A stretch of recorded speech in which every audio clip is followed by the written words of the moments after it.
So good morning, everyone. It's an opportunity to thank our sponsors for today's shiur. Oh, so first I'd like to thank Miriam and David Gershuni and Ruth Goldman, who are sponsoring to commemorate the yard site of Miriam and Ruth's father, Shneir Zalman, Ben Levi Yitzchak. Ben Levi Yitzchak. Ben Levi Yitzchak. Neshama Shav and Aliyah. So we thank you for the sponsorship. Also, there's a late There's also a late sponsorship of David and Michael Brofman, who have Yortzei de Shabbos for their mother Sarah Brofman. So then Shama Shav and Aliyah, we thank you as well for the sponsorship, and we welcome everyone to our shir. When we study Chumash, we study stories, and hopefully as we mature a little bit, we develop more of an appreciation. The way I looked at the Chumash stories at age 5 should not be the way I looked at it at age 15 or 25 or 35 or 45. And Emir Hashem weiter, that's number one. But often we focus on people, good people, bad people, struggles, humans. Humans are the goal of creation and the most complex part of creation, right? When you work with items, when you work with numbers, when you work with any industry where your prime focus is not another human, it's a much easier industry than dealing with one that you relate to human beings, because nothing's predictable with another human.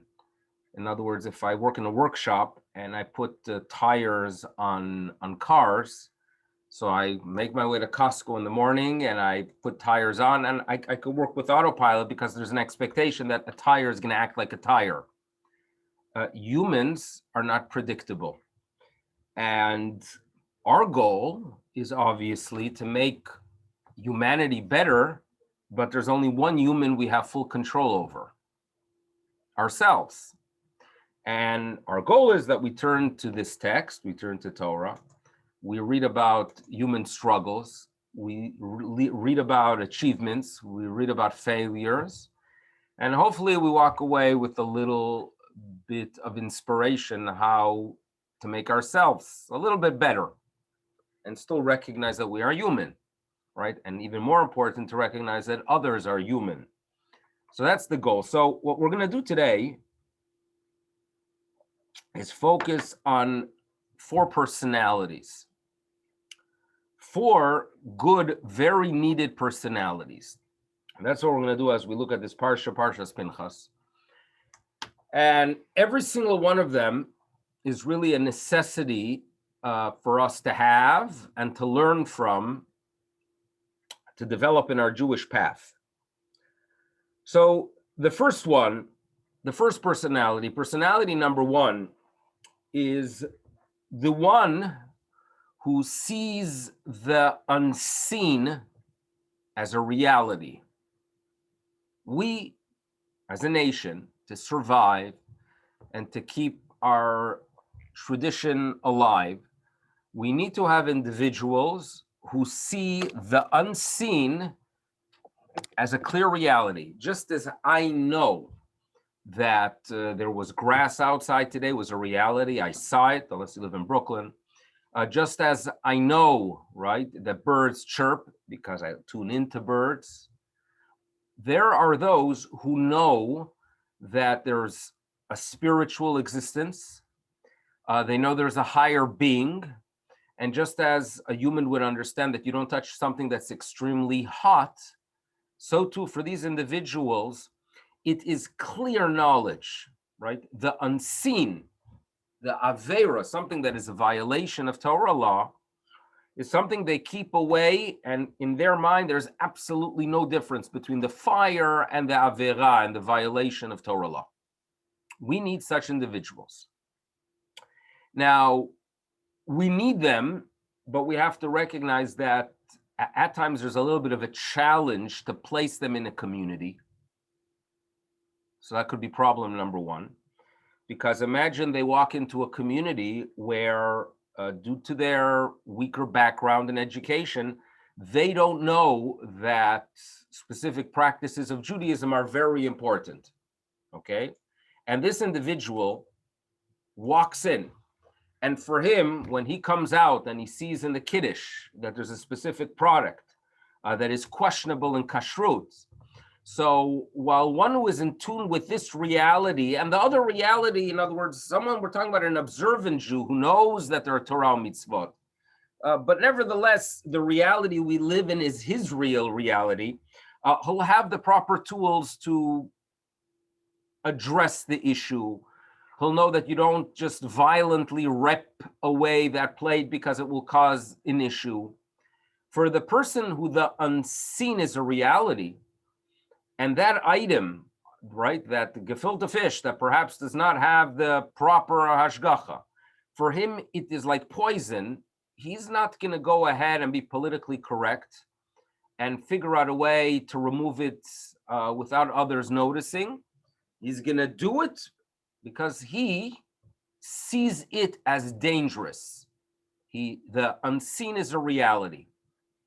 So now that's not terrible. It's not a terrible thing to have such people in a community, because we need, though, they inspire us. And as a whole, we need people that live their life with an understanding that there's a spiritual realm and that's a reality. But there could be a problem sometimes with this zealot. A far more significant problem that makes this zealot from a righteous person to one who is really the opposite is a person that his zealotry is not the byproduct of seeing the unseen, but rather being uncomfortable with the seen.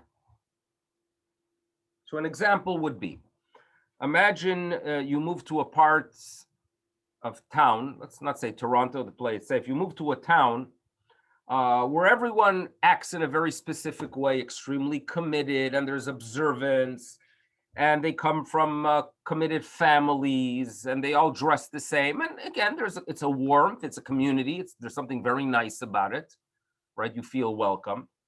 But this specific individual comes from a background that's very, very different, and he's uncomfortable with it. He's unsettled, because in his mind, when I sit together at the tish, right, or at the kumsitz, and I'm with my colleagues, although I dress like them and I look like them and I sing like them and I've trained myself to speak like them, but at the same time, my parents are a different background. Once in a while, there's someone that perhaps has seen my father, and he wears a T-shirt, so like, in other words, he struggles with the fact that he does not completely fit in. Now, no one else notices it often. It's the only one that really focuses on it is the person himself. So he's not completely settled with the scene, with the reality. So the byproduct of such a person, sometimes the way these unsettled feelings come out and manifest themselves is by he acting in an extreme way.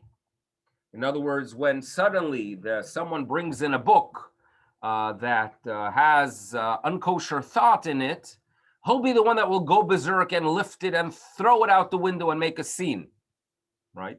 And he will act like a real zealot. He will act like a zealot, not so much because he is completely plugged into the unseen world, but he's simply uncomfortable with the world that he lives in. And it could be an indication of a flaw. So the zealot is a person that when you look at him, there are two ways to analyze it.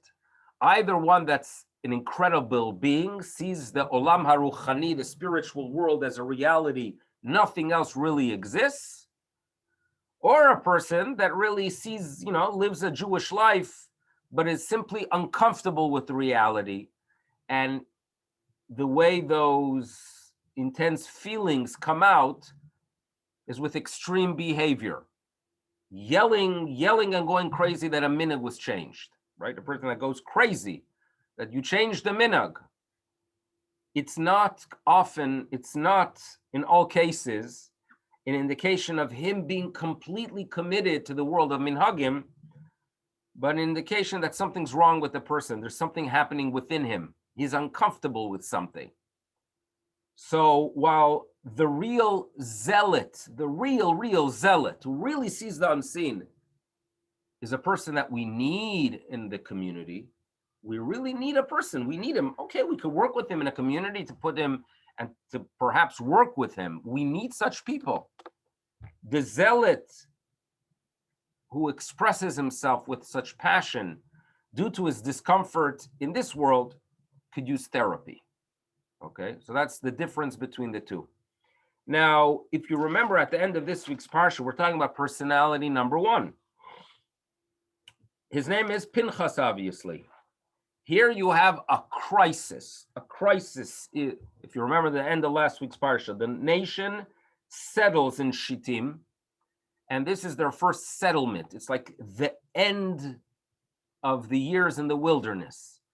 And as you know, when you settle after a tumultuous event, especially if it is one that took a few decades to reach that destination, it's a time of challenge. You might feel relaxed, and being a little bit relaxed in an environment that's not ideal could lead to problems, and the problems were taking place.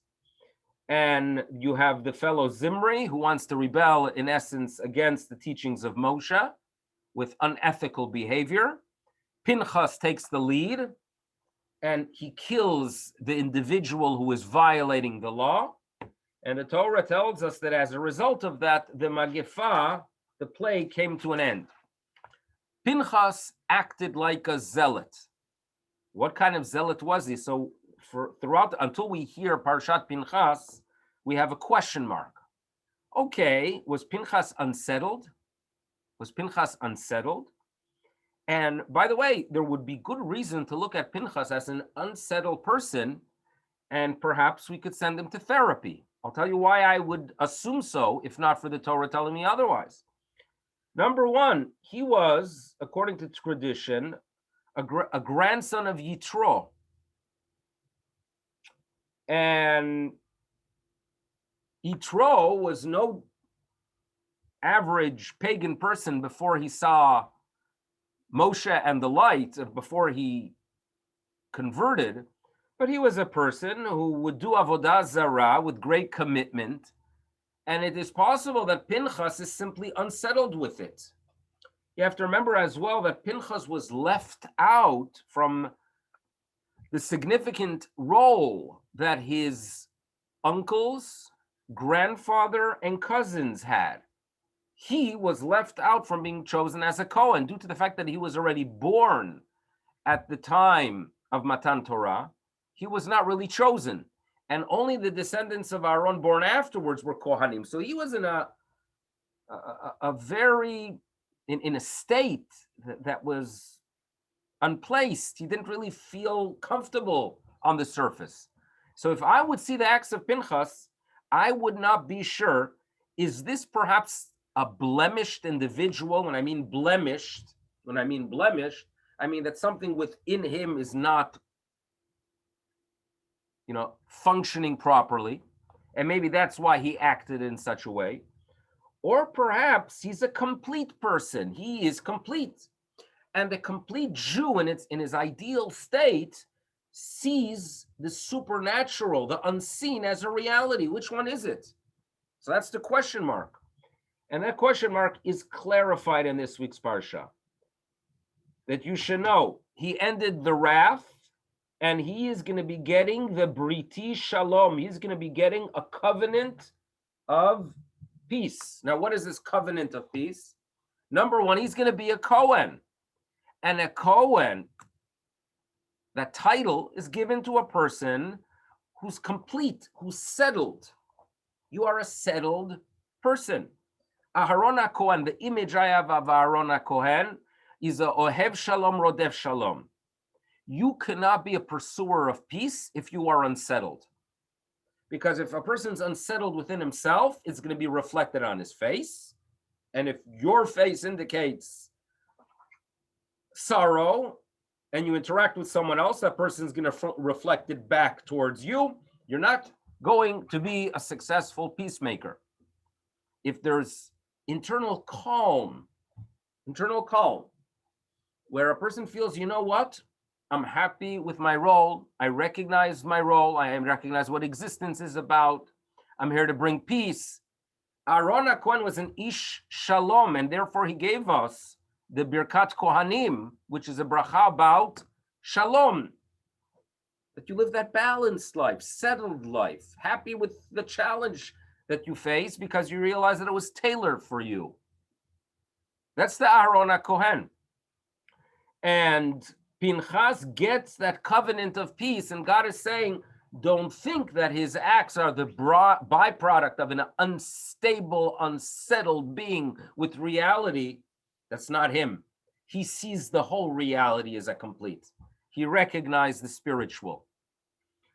Sforno points out that the Briti Shalom also relates to the fact that he lived for a very long period of time, especially if you take the tradition that he was Eliyahu. Pinchas lives for very long, and if you study Tanakh, you'll realize that he shows up at a later point in the days of Yiftach. So Sforno says living long is also a sign of internal peace. And the way I can approach it is that if a person's extremely intense and gets angry and is unsettled, I think odds are he's going to get a heart attack faster than others. If you are a Pinchas, the Pinchas, that you act with passion, but it's not a passion of the unbalanced being. It's the passion of a recognition of a different realm. That is the shalom. That is the shalom. Now, you do know that times have changed. It's very important for us to realize that while there was once upon a time beings that had the ability to look at someone's flaw and to look at someone's misfortune and identify a source and assist them in improvement, today we don't have that ability. In other words, today when you hear about Saras, and boy, do we hear about Saras, right? If you read about what's happening in Surfside, Florida, devastating. We read about Saras. We struggle with it. We have to realize that we don't have prophets, right? We don't have those individuals who have the ability to pinpoint a specific violation that brought about that destruction. We have people that do it, but they're not prophets, they're fools, right? We don't know. We don't have Nevi'im. We do recognize that self-improvement is something that Judaism wants. It's a time to reflect, and if a person wants to reflect in a very specific way and analyze it for himself and use it as a tool of self-improvement, you're more than welcome. But keep your mouth quiet. Don't go ahead and act like God by claiming you know why it happened. And so too, when there's a physical blemish nowadays, it is not to be viewed as any spiritual flaw. There's a reason. Everything has a reason. Nothing's random. We don't have the Nevi'im to give us clarity. But there was a time where physical flaw was actually a clear manifestation of something spiritual. In the days where Kohanim worked in the Bet HaMikdash, if they were blemished, it was not random. There was a reason. And when the Torah wants to point out that you should know, a Kohen has to be unblemished, right? That's what we are told. You all know that Kohanim who were blemished did not work in the temple. What the Torah is really telling us is that the Kohen should not be internally blemished. He should not be a flawed person. To work in a temple while you are selfish, to work in a temple where your only concern is that you get the best cut of meat, to work in the temple because you have this desire that you get discussed and covered and you like being a celebrity, but your commitment is not to the people, you are blemished. And it's very interesting that when the Talmud wants to find the source that a blemished Kohen should not work in the temple, they use the verse at Briti Shalom that is in this week's Parsha, that is getting the covenant of peace. The word Shalom, if you take out the Vav, which is considered a smaller Vav, which we've discussed in the past, it is Shalem.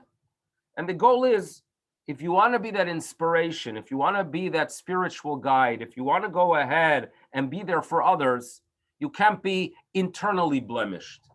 Be a Pinchas. And Pinchas is that complete individual because he doesn't just see the world as we see it. He's not just comfortable. He was a very comfortable person, Pinchas. Pinchas was not a person just getting angry at everything. Pinchas was a person that was settled with the world. But as he saw and understood and appreciated this reality, and I have no doubt over the many years he lived, he assisted and he inspired and he touched thousands and tens of thousands of people, but he at the same time saw the spiritual realm. He saw the unseen. We need a Pinchas. So that's personality number one of the Parsha. Okay. Personality number two. We are a Judaism, we are a religion, we are a faith that believes in an afterlife, right? We believe in the fact that something lives on, there's a neshama. We focus on it, right? We do for it. We try to get merits. Some people are lucky enough that they have those remembering them even when they're not here, their neshama is still benefiting from it, as today's our shir is being sponsored. But at the same time, we have a responsibility to this world. We have a responsibility to this world. And our responsibility to this world is number one, to the physical world. Don't leave the world a mess. Don't leave a mess. In other words, when it comes to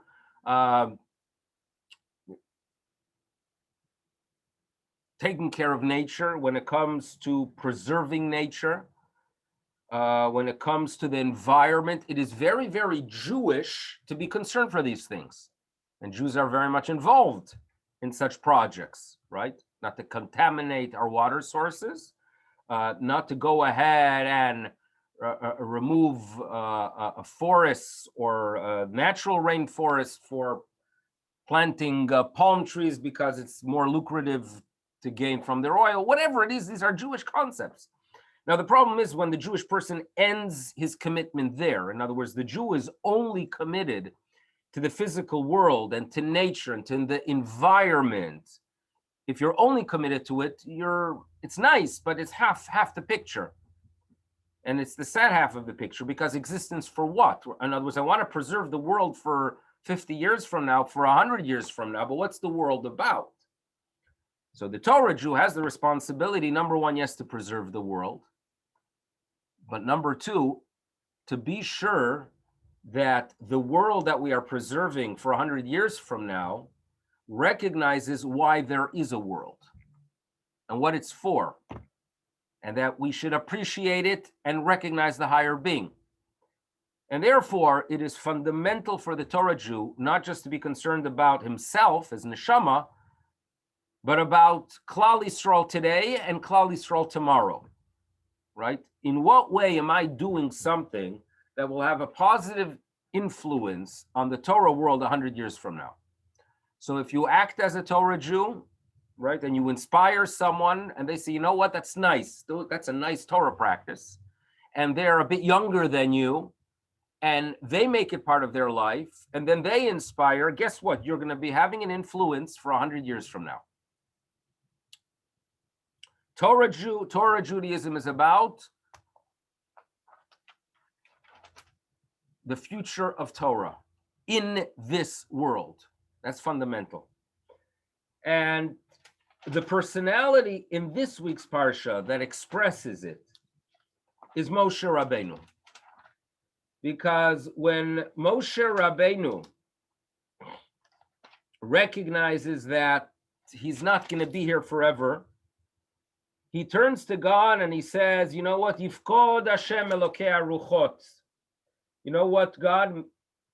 Let's Hashem appoint a man over the assembly. He's looking for that leader to take over. That's his concern. You know, I remember sometimes when you talk about yeshivot are very fascinating to study because as we've talked in the past, there's a philosophy that you could identify in a yeshiva.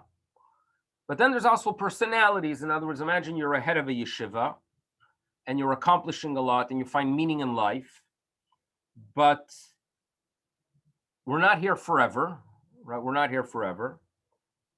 And the question is, how much does a head of a yeshiva think about the future? Now, some have an approach that I'm doing my part in this world, and it's the Almighty's business to take care of things afterwards. And that's when often yeshivot go into a decline, when you throw the business called preservation on him above. That's not a good thing. Now remember, yeshivot are not shuls. Shuls have no problem. They could say goodbye and they just find someone else. Yeshivot are very different. It's the essence. It's the whole identity is based on the head of the yeshiva. So there are many, I would use the word tragic institutions, because they were incredible institutions that were having a great influence, but there was no focus on continuity, and it had a sad effect on their future. And for me, when I talk about someone that thinks about continuity, I think the most inspiring person was my Rosh Hashiva, Rabbi Avram Chaim Levin Zatzal, Rabbi Levin of Chicago. He was extremely organized. And it was nature and nurture. In other words, he was naturally an organized person, the way he thought, the way he expressed himself. He had the ability of giving a shiur with with many, many details and discussions, and he would always end it precisely within an hour. And it was like supernatural, very organized, very, very organized. It was nature, and it was also nurture, because Telz focused a lot on order. There was a Musar yeshiva, and there was a focus that everything has to be on order. So if there's a piece of paper on the floor in the Bet Midrash, the Rosh Hashiva would walk over and ask the student to pick it up, because you can't learn Torah if things are not organized. Fine? A meal in Tel Chicago was going to start to the second. That was Tel's. So Rabbi Levin, or Rabbi Chaim Levin, so some 29 years ago, so he was probably about 60 years old. Maybe.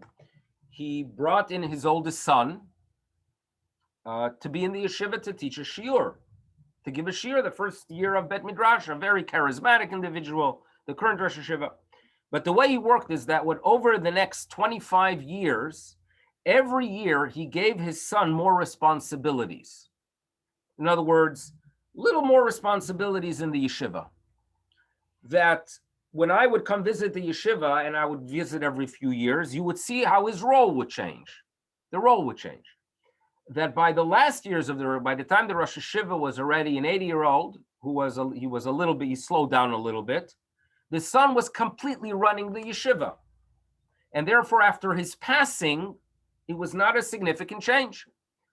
Now, for a person at age 65 to already be planning and organizing and recognizing that, I have to start making such arrangements, when he was able to give a complete, sheer, in-depth, interact with every single student, and yet think about handing it over, it's this understanding that my responsibility is not just what I need to do, but what this institution needs.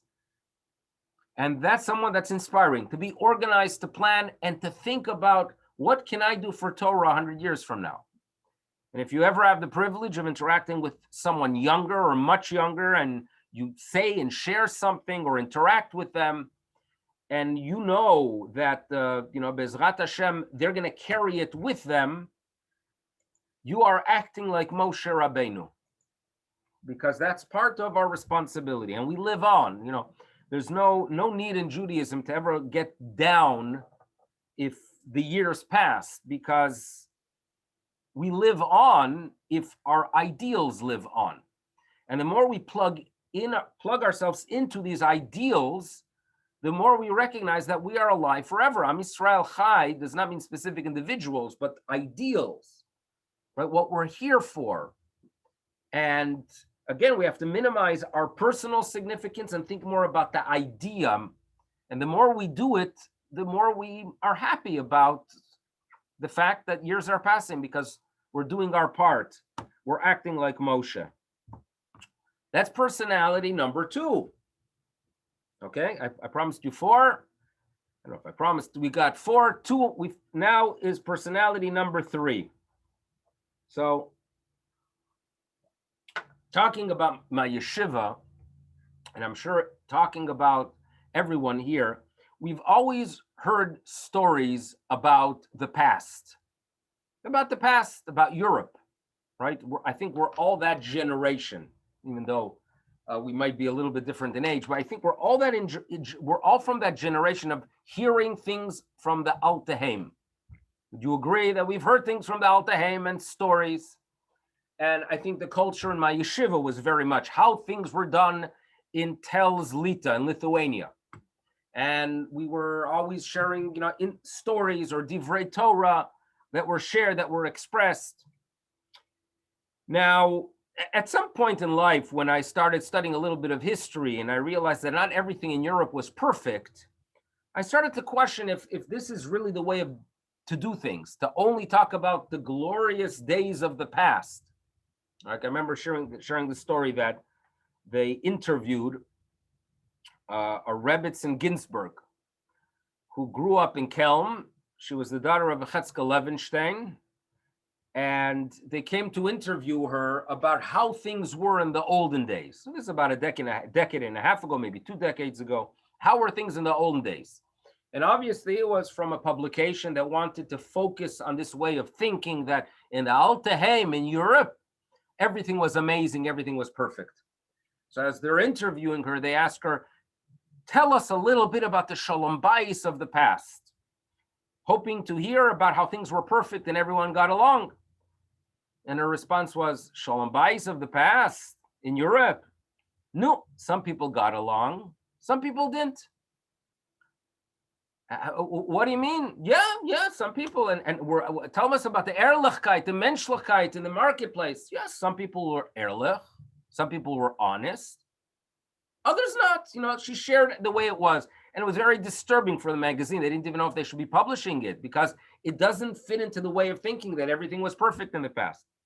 So everything wasn't perfect in the past, but I do at the same time believe that there was something that existed then that we should be inspired by. And if we could interact with people that in some ways reflected that era, right? Reflected a complete commitment, because that did exist in the yeshivot, in Volozhin, in Slobodka, in Telz, in Europe. And in the Polish and the Hungarian yeshivot, there was a commitment that was supernatural. While today, in any rabbinic institution, if the breakfast wouldn't be good, the students wouldn't be happy. And today, when it comes to yeshivot, they have every montik and donnershtik a siyum. That's how it works. It works is that you want to have kids learning, you have to have a lot of siyums. Siyumim. So they finish a quarter of a page and they have a major party and a trip. And if you think it's only bagels and lox, you're wrong. It's going to be sushi and steak, right? One after the other, of course. But the idea was that simplicity is out the window. And I think the older I get, the more I see it, because even when it comes to myself and my children, they have expectations. Luckily, they don't listen to this, but they have these expectations of everything being perfect, every breakfast, lunch, and dinner, and the comforts. Well, when I was in yeshiva, there were times I was a little bit hungry. The truth is, I was a little bit hungry because the dinners were not the greatest. And I am a little bit finicky, so I wouldn't eat it completely. So, but I still managed. I managed. While today would be, you wouldn't hear of such a thing. You wouldn't hear.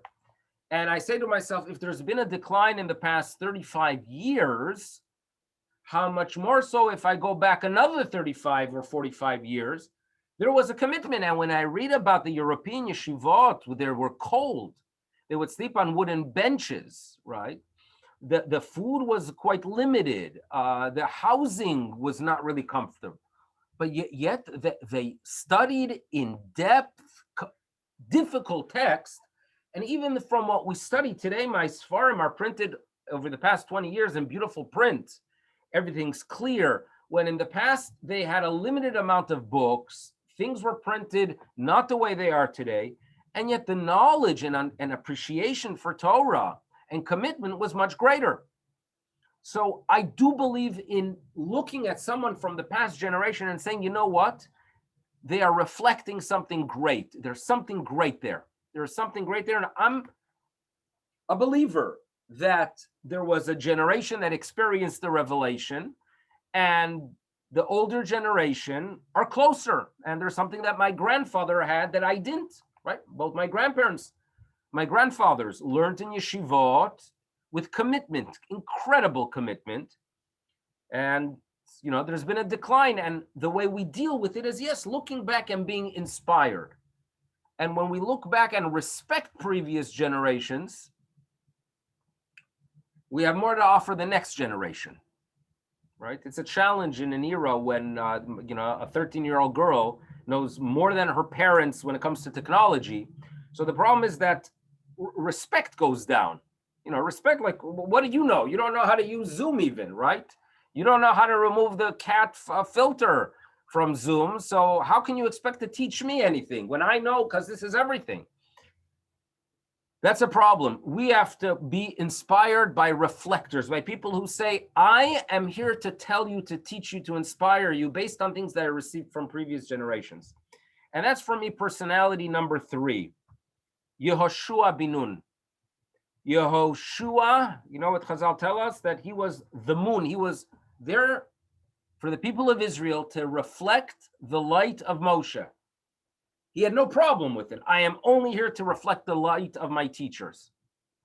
And that was greatness, because obviously a Moshe Rabbeinu is one that the generation in Eretz Yisrael would love to have. They didn't, but at least they had a reflection. They had someone that was there that I'm going to share with you a little bit of the light that bounced off me. That's the Yehoshua generation, okay, compared to the moon. So that is our personality number 3. Number 4,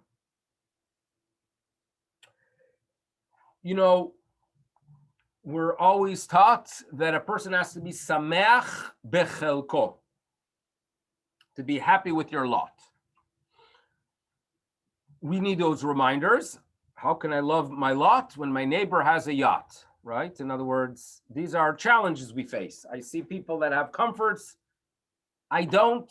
So Torah tells me, be sameach bechelko, be happy. Be happy. Now, in some ways, believe it or not, it even relates to spirit, to some extent, to spirituality.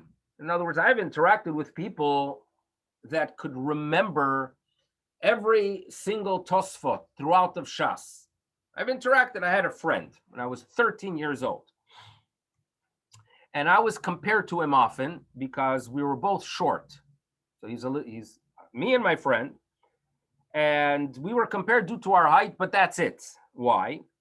This fellow, his name was Yosef Petrov.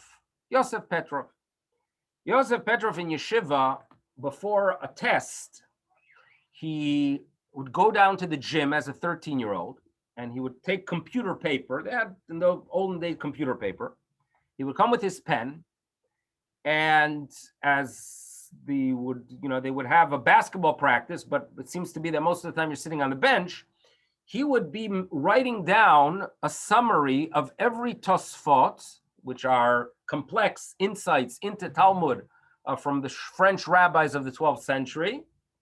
And he would write it down from memory for 20 daf. In other words, 20 pages of Talmud. For those who study Talmud, you'll know very well that to remember 1/100th of that, to remember one Tosfot and the whole discussion from memory, and to just write it down after memorizing it, would be a challenge. He was able to do it for 20 pages of Talmud at age 13. And I was jealous. In other words, here's a fellow, he's my age, and he's off the charts. Well, what does God say to me? You be happy with your lot, right? In other words, you may not be him, you may not have his memory, and you may not have his abilities, but be sameach bechelko. So that's what we're taught, meaning do the best you can with yourself. Based on the tools that were given to you, use your tools, which of course we don't all fully use all our tools, and therefore our goal should be to maximize what we could do. Use your tools and find meaning and be happy, right? That's our Jewish journey. But at the same time, it appears that there is something healthy and good to want to do more. to want to do more. I want more. My role that was established for me is good, but I want to do more. Now, wanting to do more is kosher as long as you have completely fulfilled your responsibilities. In other words, imagine if here I am, a person who I come to synagogue, right? I don't daven. I'm busy talking. I'm busy reading the newspaper. And then when it comes to Birkat Kohanim, I say it's not fair that the Kohen is giving a blessing and I'm not. Now that's absurd. Do your part, my friend. Do your part. If after completely doing your part, you struggle a little bit with the fact that the Kohen can give the blessing, we can address the issue. But it's absurd to try to conquer areas that are beyond you when you don't focus on what's yours. You know that the Talmud tells us that there's an area called Syria in the Talmud, modern day Syria. And the Talmud tells us that you should know, although it was conquered by David HaMelech, it is not 100% bona fide Eretz Yisrael. And the Talmud struggles with this issue because the rule is that if a king of Israel conquers a land adjacent to the land of Israel, if you conquer, it becomes yours. So why is Talmudic Syria not bona fide Eretz Yisrael? So the Talmud tells us that King David HaMelech made a mistake. He should have first conquered all of Eretz Yisrael. In other words, if you want to expand beyond your boundaries, first conquer everything within your boundaries. Okay? So don't ask for more if you're not doing what you need to do. But if you are doing what you need to do and you have a desire for more, that's something that's honorable. So what we have in this week's Parsha are the daughters of Tzlafchad. The daughters of Tzlafchad. And they basically make a request that they should go ahead, and they had a grievance. They want to go ahead and get inheritance in Eretz Yisrael because there are no brothers. Up until that point, it seemed like daughters would be getting nothing. And obviously, the Almighty had intention to teach this law that daughters do inherit, but he waited for those who have a deep love and desire to do beyond what they are given, that deep love for more, to be the ones to express this parsha. So the daughters of Tzlafchad make a request, and Moshe Rabbeinu brings their law to the Almighty, and the Almighty says, Ken bnot Tzlafchad dobrot. It's ken, yes, positive. In other words, Moshe Rabbeinu perhaps was questioning, is this just a demand of women who want to do more, but perhaps they're not even focusing on what they should be doing, right? They just want to be like men without understanding that they have so many gifts of things that they could do. That was his question. And God Almighty says, nope, we're not dealing here with a movement that is just unsettled with who they are.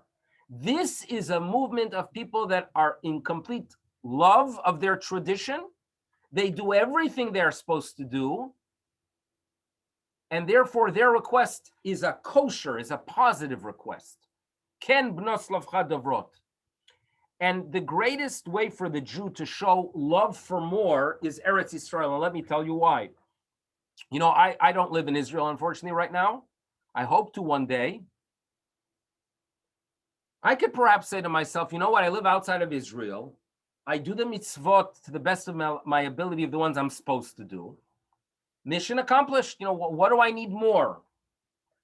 But when you have a love of Eretz Yisrael, it's not just a love of a land. It's a love of a location that gives you the ability to do more. And it's not just the mitzvot of Eretz Yisrael. It's even the fact that you create suddenly a community. While outside of Israel, I'm an individual, right? I might be a member of a synagogue. I might interact with Jews, but I'm still that individual. When I make my way to Eretz Yisrael and I go to a store, I'm supporting a Jewish store. When I go on the bus, I'm interacting with people of my nation. When I say something positive, I'm giving a boost to my nation.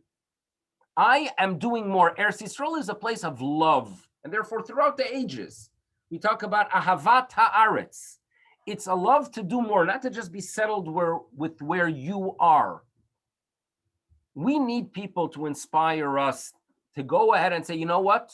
You could do more. Yes, your goal is to conquer your personal mission, but there's room for more.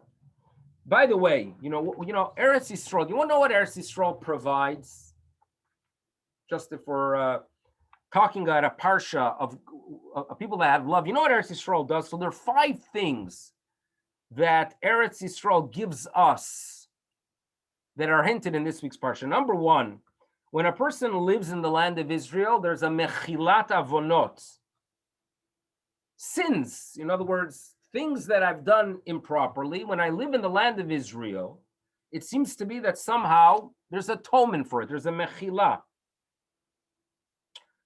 Number 2, living in the land of Israel, there is movement. In other words, when outside of Israel, there's a limit how much I could grow spiritually. The avira da'ara, the air of the land of Israel, gives me a boost that there's growth. And there's stories you hear of people that felt that once they arrived in the land of Israel, they were a different person. They had a better understanding and a better appreciation of tradition, commitment to Torah, understanding of Torah. There's movement, right? You're not as a result. Number 3, there's a happiness. It's like Chag la Hashem, wherever you are. There's like Gila, Chag and Gila. In Eretz Yisrael, Yerushalayim is known as Misos Kol Haaretz. It's a place of happiness. There's even a midrash that tells us that since it is important to be happy in Yerushalayim, there was a designated location outside of Yerushalayim where people did their accounting. In other words, you hate tax season? You sit there with numbers and there's always that last receipt that you didn't get and you're going meshug and you're agitated. It seems to be that that's not appropriate behavior in Yerushalayim because it's Misos Kol Haaretz, it's a place of happiness. So therefore they had a designated location, for accountants and for people to do their taxes outside of Yerushalayim. My mother tells me that there's a specific mailbox south of Finch that when she passes by, she gets these emotions because it was the mailbox my father, alav shalom, when he lived on Fleetwell in the 1970s, would use to send his taxes in. And it would put him in a bad mood to do his taxes. And she remembers that she would walk with him to that mailbox and he was like a little bit down. So she still, I know exactly where that mailbox is, by the way. So there appears to be that sometimes there are things that bring us down. In Yerushalayim and Ipso and all in Eretz Yisrael, it's a place that it's more of a Chag and Gila. Gil, happiness. You know what Eretz Yisrael also does? We have the job of teaching humanity of the kingdom of HaKadosh Baruch Hu. We cannot do our mission if we're not on the proper platform. Where can we teach the world about Malchut Hashem, that Hashem is Melech, in Eretz Yisrael? And also, where there's our prayers are desirable more than anywhere else? Where HaKadosh Baruch Hu has a ratzon, a desire for our prayers, Eretz Yisrael. And I mention these 5 things because if you look at the names of the daughters of Tzlafchad, there's Machla, Mechilat Avonot, Noah, always moving, right? Now, Chogla, which is Chag and Gila, happiness. Milka is a Melech, and Tirza, there's a ratzon. There's a Kodesh Baruch Hu who desires the prayers that are spoken there. Love of that which is beyond you is something that we can be inspired by. We need such personalities as well.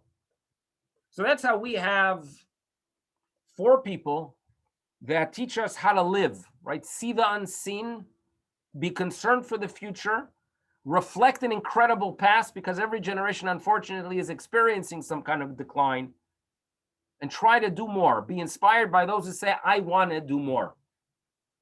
So that's really an introduction to Pareshat Pinchas, and hopefully we're able to gain something. So I thank you, number 1, for joining this shiur, and I thank our sponsors for sponsoring it. Lilu Nishmas, parents and Neshamas should have an